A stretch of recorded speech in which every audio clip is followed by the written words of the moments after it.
Hi guys, Gary Bonnell here. Now I would like to address some of the questions about the difference between eternal souls and earthborn souls. Eternal souls, they are a particle from the mind of Creator, as I keep saying over and over again. I apologize. They literally, it's like if you gave a neuron to another person and then that neuron witnessed their experience.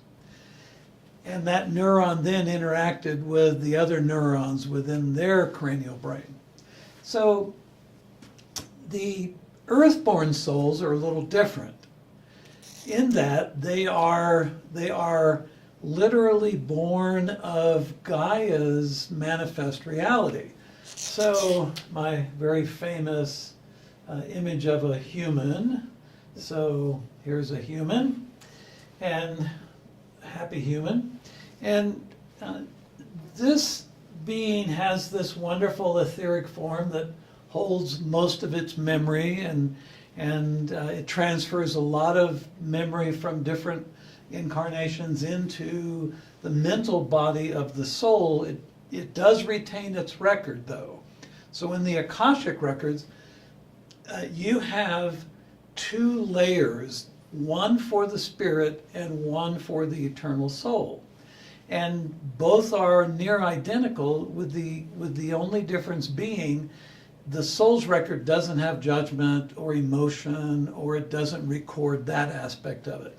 Whereas the spirit record has all of that. It's got everything. So remember, the soul is a mere witness. So, and let's do this as the soul. And as I said in a previous video, the soul has 6 layers.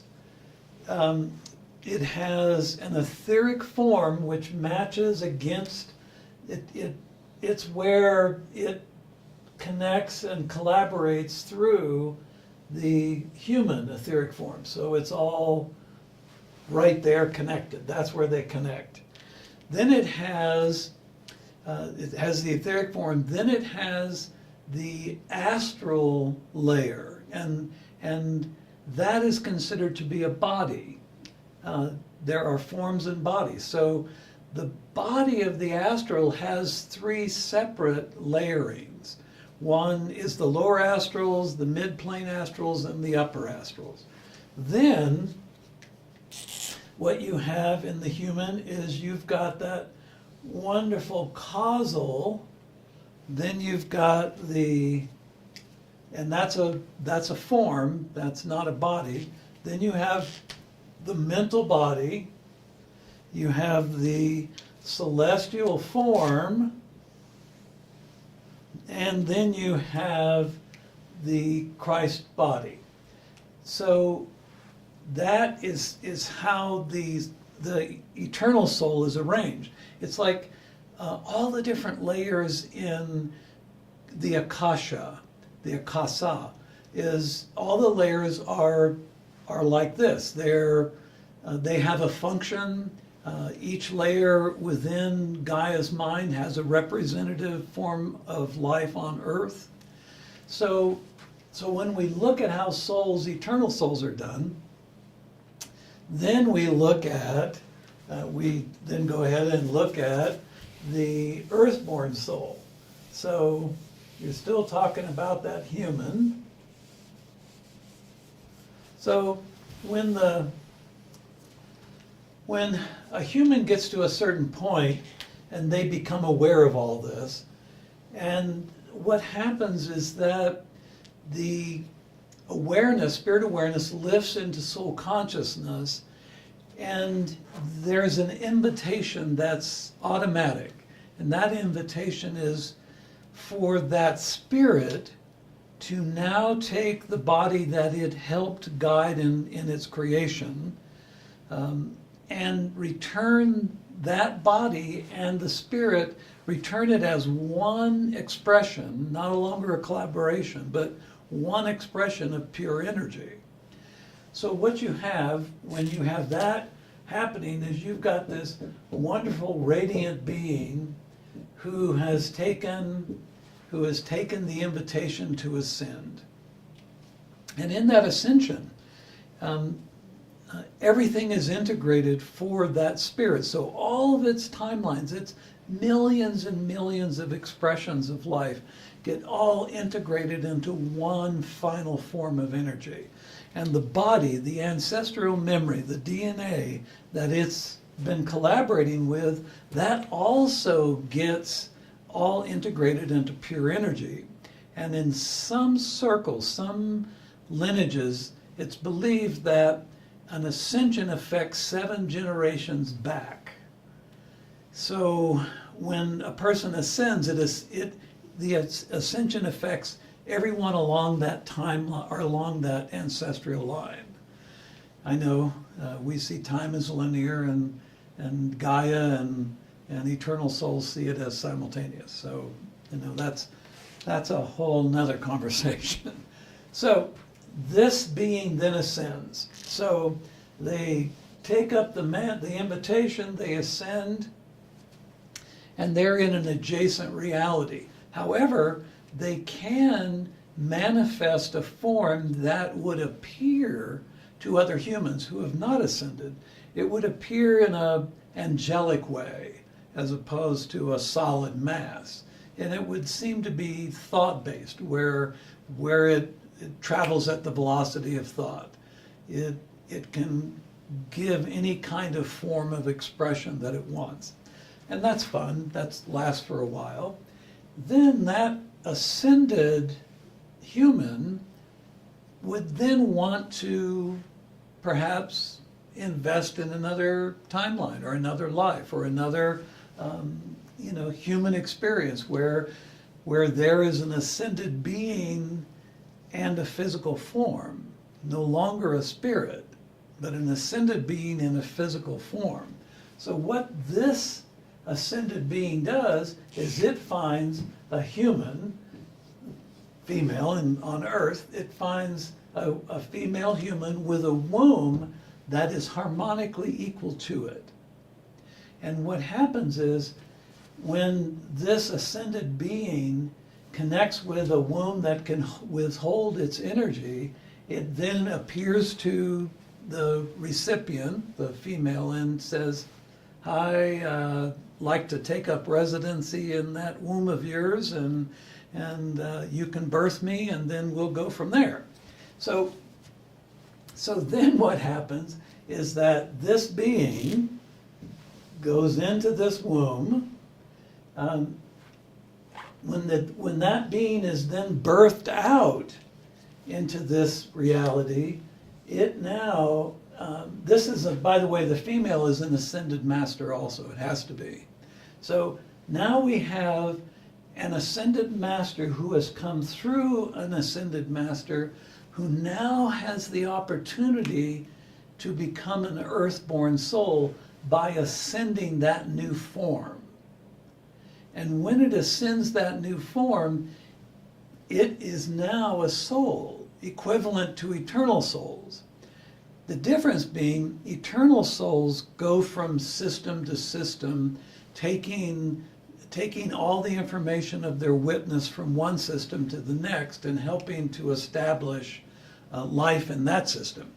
So the earthborn soul will stay in this system as long as this system exists. Now, should something happen to the planetary structure here, it would go to another system along with all the other earthborn souls. They would go as a soul group to another system, and probably another system that Gaia herself would have gone to and established life. So it only leaves the system if something were to happen to it. And that's happened in other systems. So then you have this earthborn soul is this amazing being. It has recall of every single soul, eternal soul that it has ever experienced. It has all that data from them. It has all the data from all the life forms it's been, all of its timelines. So this is really an amazing being. And this being is not only connected to Earth and the life on Earth, it actually is the life on Earth. It becomes a collaborator with Gaia. And that takes life on Earth to a very different level, completely different expression.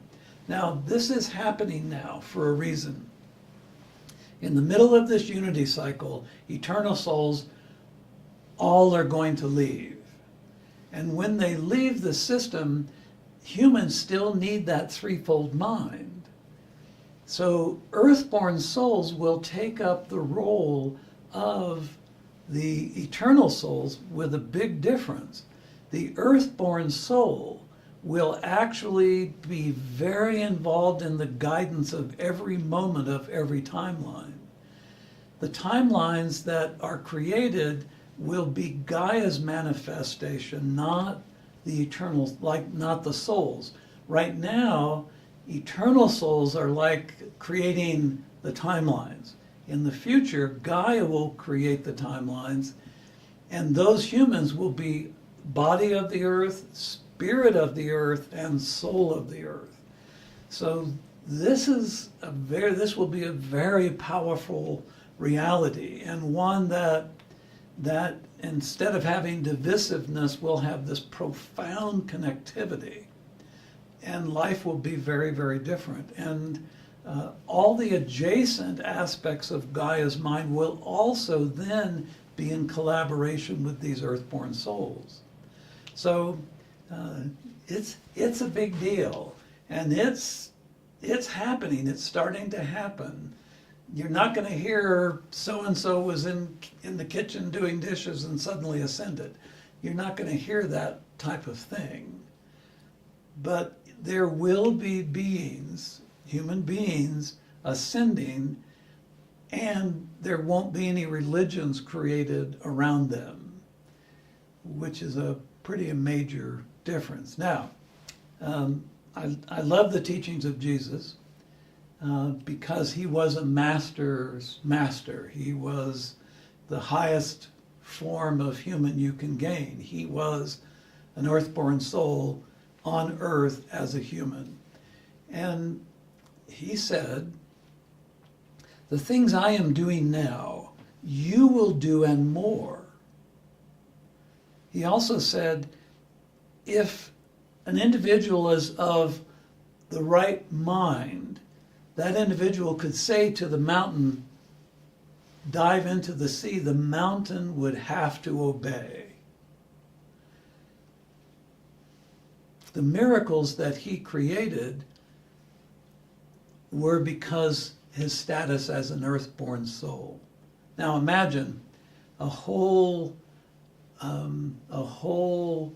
reality of humans at that level working together. Amazing. So, it's quite a lot to digest. I understand that, and I appreciate your listening. And we can get into this more and more. There's a lot more to this, but I thought I would give the basics. So, thanks again for listening, and I'll connect again soon. ご視聴ありがとうございます。次の動画でお会いしましょう。Thank you for watching. See you in the next video.